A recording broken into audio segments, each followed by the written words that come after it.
Vistara has got itself into an absolute mess. Vistara flights have been facing unprecedented delays. Multiple flights have been delayed across sectors. Vistara, with the pilot crisis that continues, 25 flights have been impacted since early this morning. It's not just about talking to customers and apologizing to them. As of today, we are sending out individual emails to each of the customers affected. It's not just about refunds. That's something that we will, of course, do. We are also going to provide them with compensation. Vistara will cut about 30 flights a day in all of April. This means a little under 1,000 flights of Vistara will be cancelled in this month.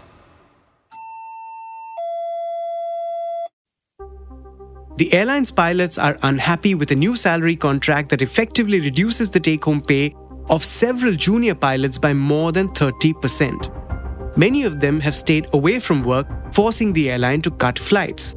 Well, there seems to be bad planning on Vistara's part too, because it rostered pilots and crew to their maximum possible utilization levels, leaving very little room to maneuver in contingency situations like these.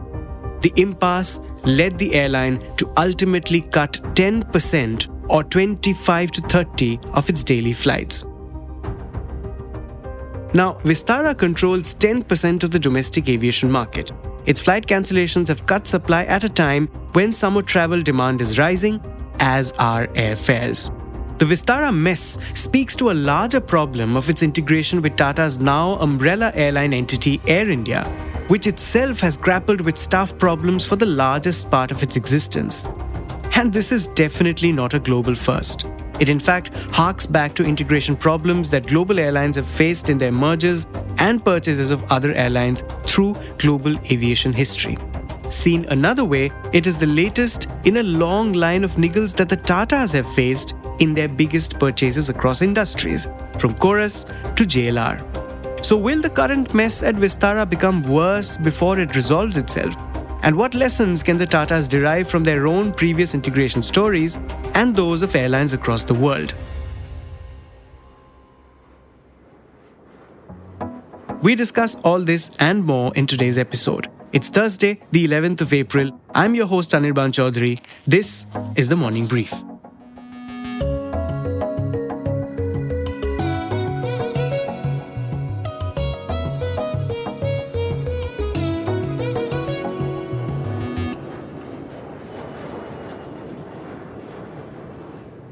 So it started around from mid-March. There were complaints on social media coming out that Vistara flights are getting delayed.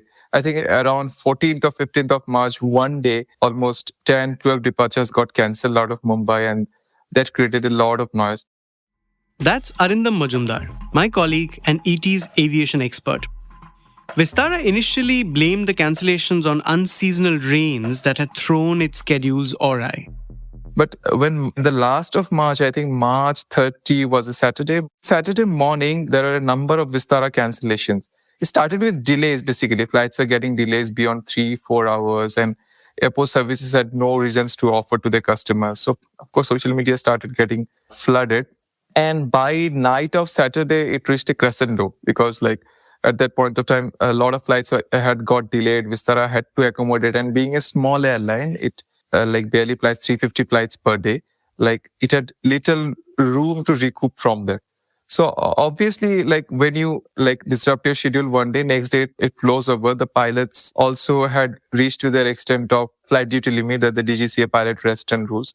So it had to cancel flights. Then the management came out and said that yes, there is an issue of unavailability of crew, and we are trying to look up to that. But cancellations followed, and ultimately the airline took a call that the only way to get it back on track to reduce customer complaint was to take a sizable cut in their flight numbers. So the airline was compelled to cut its flights by a tenth. That took it to its flight capacity of February 2024. Now, Vistara is hoping that these cuts will make it tide through the crisis. But it's important to analyze the main problem first. So the main reason lies in Vistara not having a buffer in the size of the crew. Pilots were already flying to their maximum extent. They were complaining for smaller bases like Calcutta. For the non-Delhi Bombay bases, basically, they were staying out of home for almost 3-4 days continuous. Like they're not being able to get so disruptive was the schedule. And of course, when the complaints piled up and this restructuring of contract, which is getting it down from 70 hours fixed pay to 40 hours fixed pay, added fuel to the fire. But what happens is that at the end of the March, there are always sick leaves, and it is not a new phenomenon. Like every profession, pilots also have their share of their sick leaves and which are not utilized. But according to Vistara policy, this has to be exhausted by March because it's not carry forward to April. And like an airline, say Indigo, which distributes this across throughout the year, like if a number of pilots can exhaust their sick leave by March, by April, May, June. So everyone has their separate deadlines. In Vistara, for everyone, it's March. And they, of course, like upset at the contract, they started non-cooperating with the management. So, Arindam, what's the pilot's problems with the contract?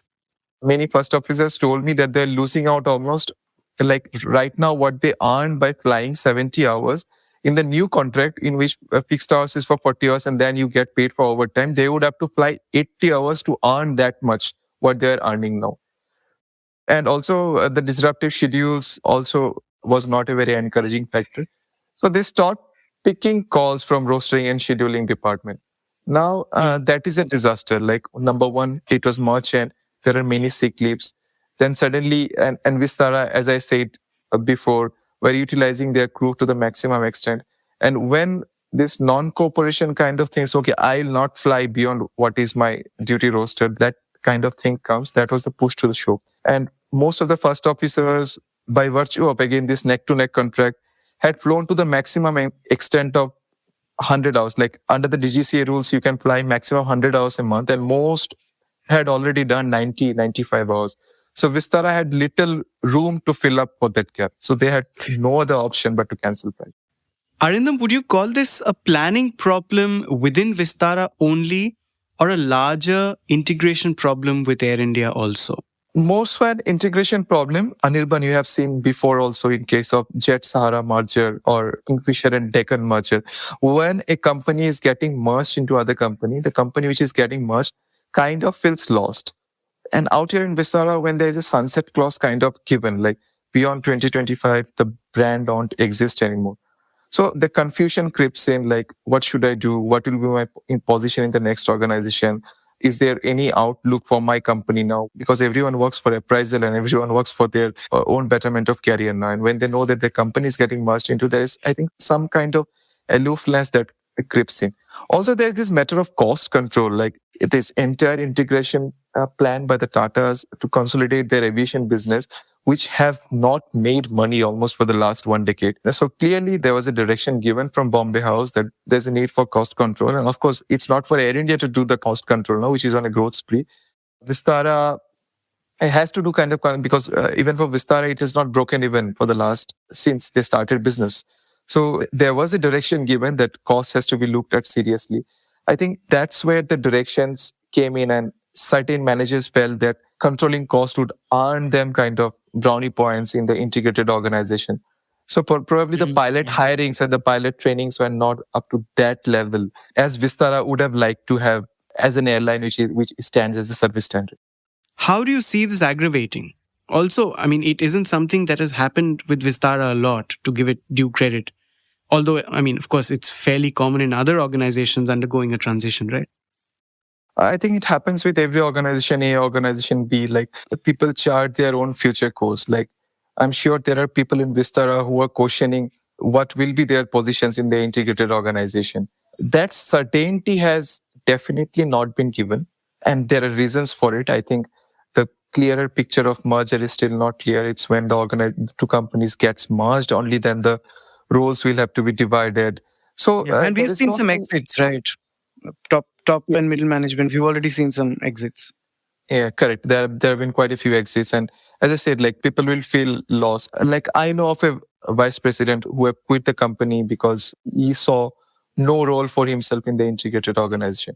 It's a pitfall, and it's the fallout of any kind of mergers that happen. We see it everywhere across the world. Indeed, we do. And there are lessons to be learned from the biggest and some of the most problematic airline integrations in the world. Here's John Strickland, a London-based aviation expert and founder of JLS Consulting. Well, I would start by saying, Anirban, we can never underestimate the cultural and human aspects of any merger between two companies. It's never just about spreadsheet calculations and so-called synergies, because human beings are not as neat and tidy as spreadsheets can be. And we're talking about culture clashes, expectation, style of management, and all of those things pose problems. And I'll give you some examples. One substantial one from the UK in history and a couple from my own personal experience.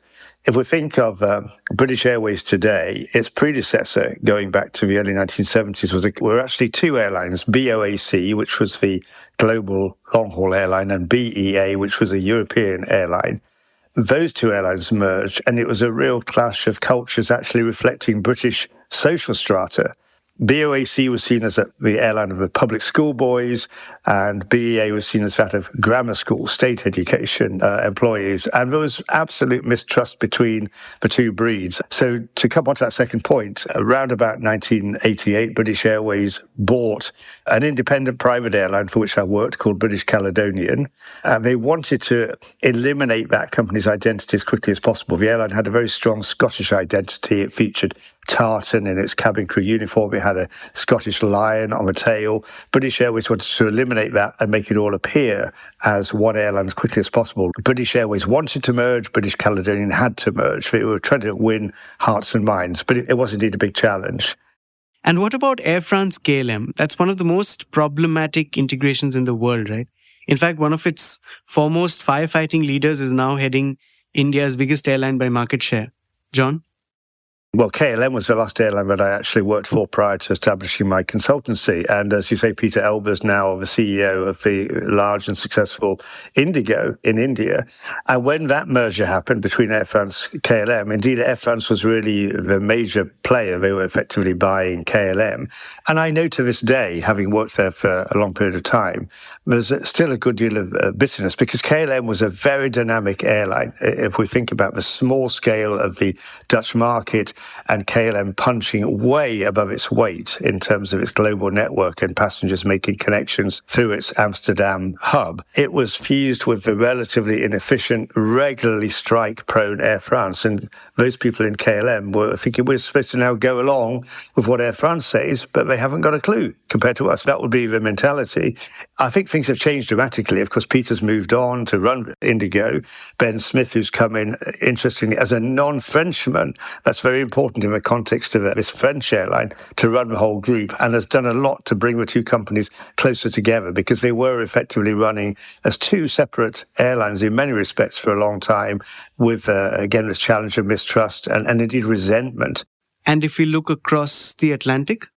Of course, the first big merger leading to today's combination of airlines was that between Delta Northwest Airlines. That was seen as a relatively smooth integration, but then following ones between United and Continental and American Airlines and US Airways was seen as much more difficult. And indeed, even today, we see problems lingering on the staff front, particularly in the American Airlines context.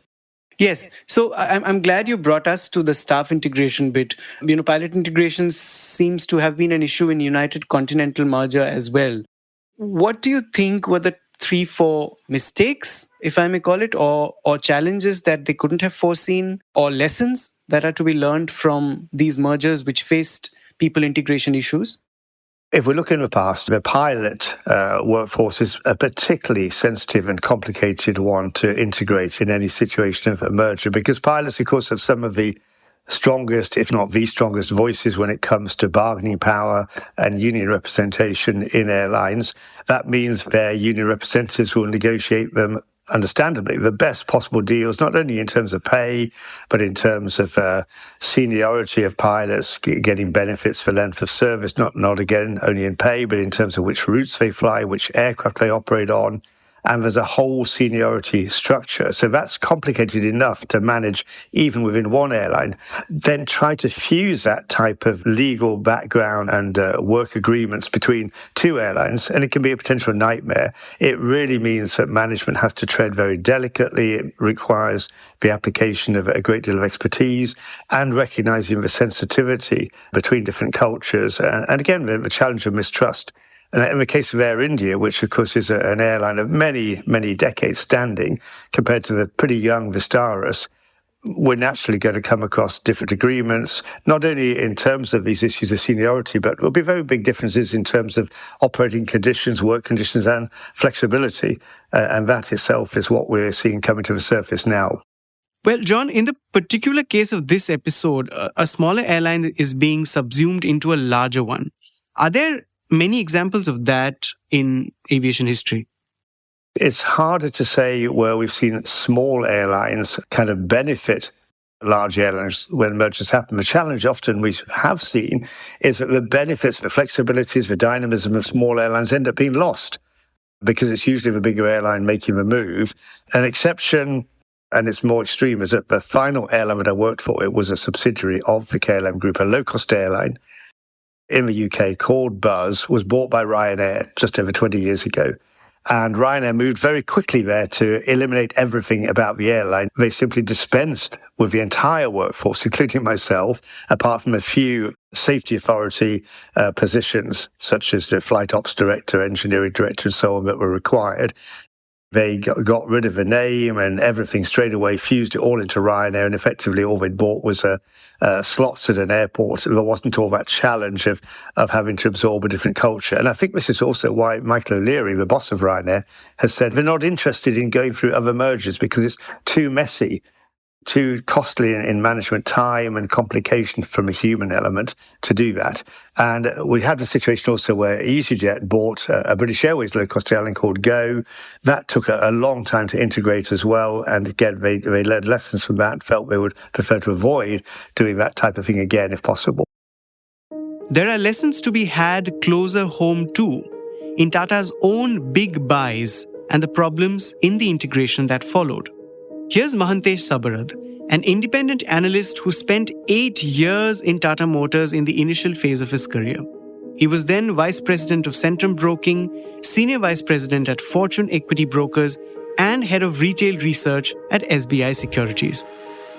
So firstly, when Tata's went ahead and acquired Chorus and also JLR, these were very big ticket acquisitions from the Tata Group. Not just the Tata Group, but I can recall that these were very big acquisitions by any Indian company abroad.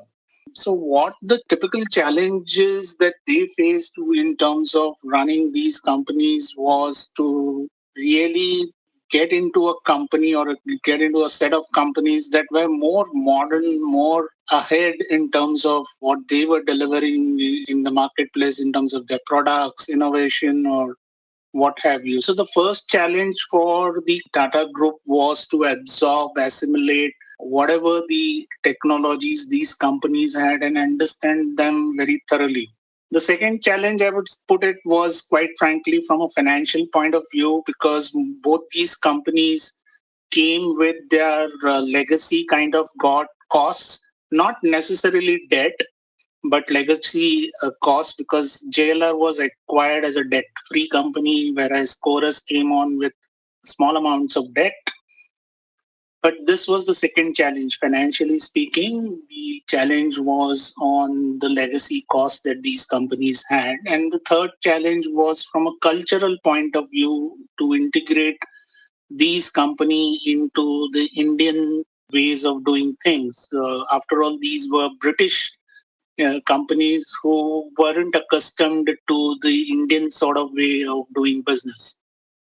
Mahantesh, Air India does come with a lot of legacy issues, right? Primarily manifesting itself in manpower integration. So how does that compare with Tata's other purchases and integrations? So being British companies, both these companies had huge debt obligations and legacy costs linked to employees and pension funds. So Chorus, for example, had a large pension fund liability and funding arrangement or obligations with the British Steel pension funds. Likewise, JLR had its own pension schemes that needed to be funded periodically. And the second part was to actually work with a workforce which was at that point in time, quite frankly, oversized workforce from a point of view of efficiency. So the delivery in terms of output was poor and the workforce was a little overbloated. Something similar we found with Air India as well to begin with. Absolutely. So, I mean, Chorus, of course, for the longest time was an albatross around the Tata Group's neck, while JLR, as we all know, is the story of a stellar turnaround. How can the conglomerate make sure that Air India is the latter and not the former in terms of integration? So one of the integration lessons and which we didn't touch upon was that the Tata Group management actually relied on a lot of foreign executive talent to really grow their business worldwide, which meant that they imported, or if I can use that word, they imported foreign talent into the Indian companies, which was not really needed because there was ample talent within India. The solution is that when there is a cultural integration issue that we have repeatedly seen with Tata's acquisition abroad, or the way Tata's function with other acquisitions or in JVs, then one should look and put one's foot down and say, no, we will have an Indian talent who know the Tata's way of working to really run these management. And efficiency is not something which is foreign to Indian talent. They do know how to run efficient organizations. Tatas themselves have had for decades run very successful businesses, grown them quite large. And quite frankly, they could have, instead of over-relying or over-depending on foreign talent, worked with Indian talent and groomed them suitably to take on the challenges that these integrations presented, the cultural challenges that these integrations presented. When it was decided that Air India would eventually be merged with Vistara, a company insider had quipped that it was like merging Doordarshan with Netflix. The current problems at Vistara should take just weeks to solve. But Air India's legacy problems are a different matter. It has always been a company riddled with manpower issues. They were aggravated manyfold when it was merged with its domestic counterpart Indian Airlines in 2007. The airline grappled with an inflated workforce, HR parity issues and union problems for years before it was finally sold to the Tata Group. Many of those problems have been solved, but many remain. Just a few months earlier, social media was rife with videos of Air India employees being evacuated from their houses in Kalina in suburban Mumbai. This real estate bit was not part of the Air India deal and went to the airport, hence the evacuation. Now there are reports that technicians at an erstwhile Air India engineering unit may strike work soon. Vistara's cut-to-cut rostering was the result of cost-cutting measures, as Arindam told me. The airline has not made a profit yet, and Air India too has been making massive losses for more than a decade. Of course, the solution to the manpower problems lies in bringing all employees under one cohesive structure, which the Tata Group is trying very hard to do. But it also lies in profitable growth and expansion, which is still several years away. Also, with the industry veering towards a virtual oligopoly, these niggles in one airline has a cascading effect on flight schedules, fares, and overall morale in the pilot and crew community industry-wide. Also, don't forget that this comes at a time when many other airlines have had to undertake forced capacity cuts due to issues at their aircraft and engine suppliers. All in all, there seem to be many more allied and direct problems ahead before the Tatas can build a cohesive, formidable, integrated airline entity. That's it for today. This episode was produced by Vinay Joshi, sound designed by Rajas Naik, Indranil Bhattacharjee and Amrit Reji. The Morning Brief drops every Tuesday, Wednesday, Thursday and Friday on a listening platform of your choice. Keep listening. From the Economic Times, this is Anirban Chaudhary signing off. Have a good week ahead. All external clips used in this episode belong to their respective owners. Credits are mentioned in the description.